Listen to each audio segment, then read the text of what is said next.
355. 355. Audrey Diwan. Podcast de Chanel. Les premières fois. Creativity. Révélation des Césars. 355.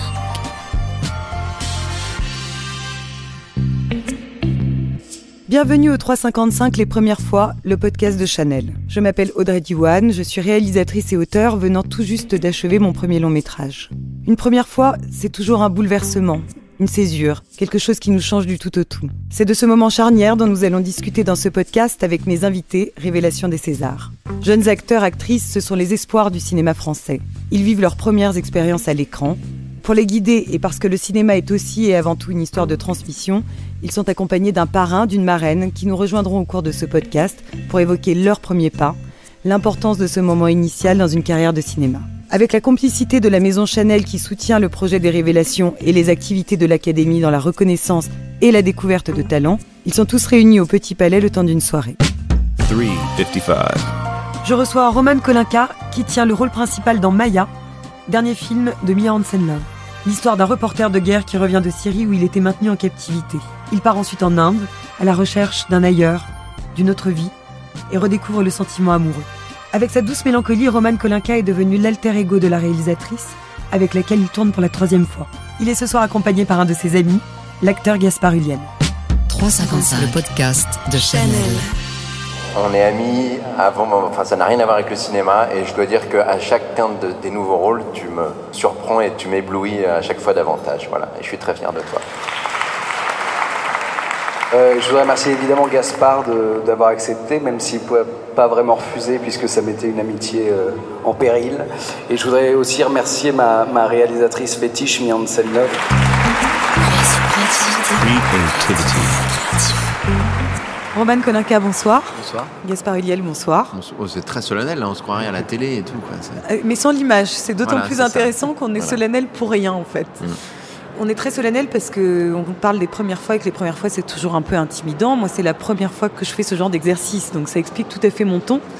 Est-ce que vous étiez intimidé la première fois où vous avez mis les pieds sur un plateau ou vous étiez trop petit pour le conscientiser ?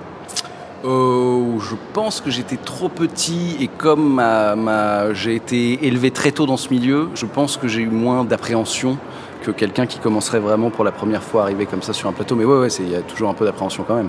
Mais vous vous souvenez d'un premier track, au moins d'un premier casting, quelque chose qui a un peu marqué votre imaginaire ? Tous les castings, de toute façon, c'est un track, je pense. Mais il y a bien dû avoir une fois quand même, dites la vérité. J'ai pas une fois précisément, je crois que c'est une fois qui englobe l'ensemble de l'œuvre. De vos expériences. Voilà. Mais tu as commencé... Ta première expérience, t'es avec elle? Ah, mais t'es dans le coup aussi, toi ? Ouais. Ouais. Ah, d'accord. T'es en train de se J'avais... contre toi. Une première fois, Ça se referme autour de toi, là, tu le sens. Non. Je sais pas, à 8 ans, je crois. Ah oui, je savais Bah pas, ouais. moi, en fait, Ah bah que t'avais ouais. commencé si Oh, jeune. j'ai fait des grands téléfilms. Ah oui, c'est ça. Ouais, C'est un peu similaire à mon parcours, alors. C'est ça. Parce que moi, j'ai toute une carrière que personne ne connaît réellement, avec de nombreux unitaires pour la télévision C'est vrai. aussi. À quel âge vous avez commencé, Gaspard ? Je sais plus exactement, mais je dirais, oui, vers 10 ans à peu près, 10-11 ans. Mais parce que vous en aviez envie. Alors moi, non. En fait, je m'étais vraiment pas posé la question. Je me voyais plus dans quelque chose qui avait un rapport au dessin ou aux arts plastiques. Voilà, enfant, je passais beaucoup de temps à dessiner, donc assez logiquement, je me disais que je serais potentiellement architecte ou... Et puis, oui, vers l'âge de 10 ans, en fait, j'ai rencontré par hasard, au cours d'un déjeuner, une femme qui ouvrait une agence et qui m'a demandé si ça m'intéressait de faire des castings, d'intégrer l'agence comme jeune comédien. Et j'avais jamais pensé faire ça. J'avais fait un peu de théâtre, mais comme une simple activité extrascolaire. Ça me plaisait beaucoup. Donc, j'ai accepté. Et très rapidement, j'ai obtenu des petits rôles dans des unitaires pour la télévision que j'ai enchaînés sur plusieurs années, en fait. Mais je savais pas que c'était le cas pour toi. Ouais. Et du coup, J'ai vous pas la avez... même carrière après, malheureusement, mais Est-ce que vous avez eu le temps d'interroger ce désir ou vous, de toute façon, il y avait quelque chose d'un peu tracé ? Est-ce que vous vous souvenez, vous vous êtes posé la question ou vous avez commencé si tôt que, en fait, vous étiez acteur ? Je sais pas si on est acteur ou pas. Putain, la question. Ouais. Ouais. Ah là là. Non, c'est venu comme ça. Je sais pas si je me suis vraiment posé la question un jour, en fait. C'est venu comme ça. Il y a eu des projets qui sont venus et voilà que j'ai accepté. Je me suis pas vraiment posé la question de savoir si je voulais faire ça ou pas, en fait. Ça m'est venu assez naturellement. Mais ça me plaît beaucoup, évidemment. Vous savez qu'inévitablement, on va parler de Mia Hansen-Løve. Où et comment vous l'avez rencontrée ? Le premier film qu'on a fait ensemble, c'est c'est Eden. Ouais. Voilà. Mais vous ne vous connaissiez pas avant ? Je la connaissais pas avant. Ils ont la même directrice de casting avec Olivier Assayas. Et en fait, je venais de faire un film avec Olivier Assayas. Après mai. Et du coup, voilà, j'ai été repéré comme ça. Et après, voilà, avec Mia, on s'est très bien entendu. Et du coup, vous vous souvenez de cette première rencontre ? Ouais, première rencontre avec Mia, vraiment, c'était un casting où on faisait... c'était dans son bureau à elle. Et en fait, il n'y avait pas vraiment de texte, c'était plus des improvisations. En fait, on passait en binôme avec je passais en binôme avec une comédienne. Et je crois que tous les acteurs de son film sont passés un peu comme ça parce qu'elle n'avait pas vraiment de rôle arrêté pour chacun des... Enfin, elle avait fait une première sélection et après, il n'y avait pas vraiment de rôle attitré, donc elle cherchait comme ça. Et c'est un univers qui vous était familier, la musique électronique ? Vous y connaissiez quelque chose ? Pas du tout. J'avais fait évidemment quelques sorties en boîte de nuit, mais je ne connaissais pas cette musique électronique. Et vous avez poussé l'enquête un peu plus loin ou... Déjà, oui, puisque je me suis renseigné sur le film et sur les morceaux qu'elle passait et tout ça dans le film. Et c'était malgré tout, enfin moi quand je sortais, c'était le type de musique électronique que j'écoutais, qui est plus de la deep house que vraiment de la musique électro. Hyper connu, je viens de caler un truc là. Et vous, Gaspard Ulliel, vous préparez beaucoup vos rôles ? Moi, je suis plus minimal. Est-ce que je prépare beaucoup mes rôles ? Ouais, est-ce que certains rôles vous ont demandé beaucoup de préparation ? Est-ce que vous avez un exemple ? Je pense que c'est vraiment le vrai tournant, ça a été le rôle que m'a proposé Bertrand Bonello pour Saint-Laurent. Alors c'est un peu particulier et c'est assez rare, il faut le dire. En fait, entre le moment où il m'a dit qu'il souhaitait travailler avec moi sur ce rôle, puisque j'ai quand même passé des essais au préalable, et le premier jour de tournage, il y a eu quasiment 1 an qui s'est écoulé.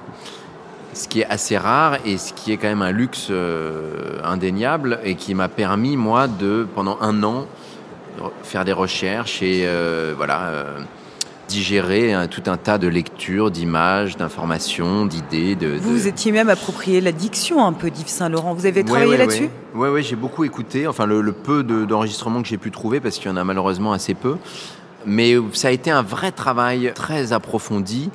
Et c'est quelque chose que je n'avais jamais poussé aussi loin auparavant et qui m'est apparu après comme juste une pure évidence. Et aujourd'hui, ça me paraît insensé d'arriver sur un film aussi peu préparé que j'ai pu l'être plus jeune en arrivant sur certains rôles en fait. Et vous, est-ce que vous préparez beaucoup ? Parce que vous passez dans votre travail avec Mia d'un rôle à l'autre et des rôles relativement antithétiques. Une fois vous êtes reporter de guerre, une fois vous êtes philosophe altermondialiste. Est-ce que dans tous ces cas divers et variés, vous préparez et comment ? Oui, j'ai préparé un peu. Moi, je prépare beaucoup en discutant avec Mia. Après, je pense qu'il y a beaucoup plus aussi de préparation quand c'est un rôle d'un truc qui a déjà existé. Après, et puis j'ai la chance que Mia écrive plus ou moins un peu pour moi. Donc je pense qu'elle imagine déjà comment je peux être et comment me diriger. Donc, elle vous en parle en amont ? Pendant l'écriture ? Pas pendant l'écriture, mais une fois, parce qu'elle écrit très vite, donc elle a même pas le temps d'en parler pendant l'écriture, tellement elle écrit vite. Mais oui, après, on en parle beaucoup, ouais, et c'est comme ça qu'on... Après, si je peux me permettre, je pense qu'en l'occurrence, pour le dernier projet, c'est-à-dire Maya, j'y vois un peu des similitudes avec un de mes derniers projets, qui est le film de Guillaume Niclou, Les confins du monde, où typiquement, là, c'est vrai que c'est une autre démarche. C'est-à-dire qu'on a moins besoin d'être dans une forme de préparation un peu poussée, puisque voilà, la démarche est un peu, je dirais presque à l'opposé de ça, c'est-à-dire que c'est des vraies aventures de cinéma où en fait déjà on déplace toute une équipe dans un autre pays, dans un contexte quand même assez singulier et qui va directement influer sur en fait le film qui va s'inventer au fur et à mesure. Donc c'est assez jouissif pour l'acteur de en fait se laisser complètement emmener comme ça par un tournage. Ouais. Quand vous voulez dire quand la thématique est celle de l'ailleurs et que de toute façon c'est ce qui porte le film. Ouais.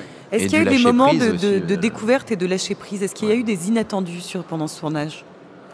Oui et non, parce qu'elle prépare tellement qu'il y a assez peu d'inattendus. Après, l'inattendu, c'est un pays qu'on ne connaît pas. Soit je crois que c'est pareil quand tu as tourné... Et vous êtes resté quand même très fidèle à ce qui était écrit. Ah, mais alors... Parce que tu vois, quand on voit le film, par exemple, moi je me disais que justement c'était très propice à des moments comme ça d'improvisation. Mia, c'est ce qui est écrit, c'est ce qui est dit. D'accord. C'est assez remarquable parce que justement ça donne un sentiment beaucoup plus flottant comme ça. Il n'y a aucune improvisation. Il y a de l'errance et de la liberté dans le travail qu'elle propose. Ouais. Une forme d'indolence même. C'est assez... Et vous avez l'intention, le projet de retravailler ensemble? Il y en est déjà question ou est-ce que... Il n'en est pas encore question, mais j'espère. J'espère, avec grand plaisir. Si elle me propose encore, je dirais oui encore. Mais je lui dois un peu tout, quoi. Je ne sais pas. Et est-ce que votre relation a évolué dans le travail? La façon dont elle vous demande les choses et l'endroit que vous pouvez atteindre? Je pense que maintenant, le truc, c'est qu'on n'a presque plus à se... Enfin, quand je parle dans les prises et tout ça, en gros, je sais quand elle dit couper, à son ton, je sais si ça va ou pas. Et quand elle commence une phrase pour me diriger, je sais où elle veut en venir. Et on n'a plus besoin vraiment de se parler pendant des heures entre les scènes. Ça va très vite. Tu vois, tu dis qu'on n'a pas la même carrière, mais moi, je te jalouse énormément par rapport à ça. Parce que c'est quelque chose que j'ai toujours voulu connaître, c'est de multiplier les expériences avec un même cinéaste, quoi. Je trouve ça assez... Mais là, tu es en train de le faire plus ou moins. Oui, ça s'est amorcé avec Guillaume Niclou. Enfin, on a fait que 2 projets pour l'instant. Mais, Et vous avez l'intention de retravailler ensemble avec Guillaume? Ouais, je pense que c'est déjà prévu. Ouais. Formidable. Est-ce que je peux juste vous demander pour finir, quelle est la première image de cinéma qui vous vient à l'esprit quand je vous pose la question? Là, comme ça, je dirais le début de Casino, du film de Scorsese, le générique. Ça m'a... C'est quoi déjà le générique? Il se fait sauter dans la voiture. Ah oui, en fait, il démarre et en fait, c'est lui sur le siège avec la voiture. C'est assez dément. Et vous, Gaspard Ulliel? Une image de cinéma comme ça, forte? On est pressé par le temps, là. Hein, je sens là, la pression, il y a des signes partout, c'est terrible. Ça rend plus difficile la spontanéité. Ah bah là, d'un coup, là, j'arrive plus du tout. Là, j'ai le cerveau qui est complètement... Non, mais j'y arriverai pas, du coup. Mais on vous pardonne. Vous l'avez stressé. Voilà. Ouais. Il y en a plein, en fait. Allez. Et vous pourrez repasser Voilà. plus tard. On revient dans une seconde. minute, des cartes. Merci beaucoup. 3,55. Merci Romane Kolinka. Merci Gaspard Ulliel.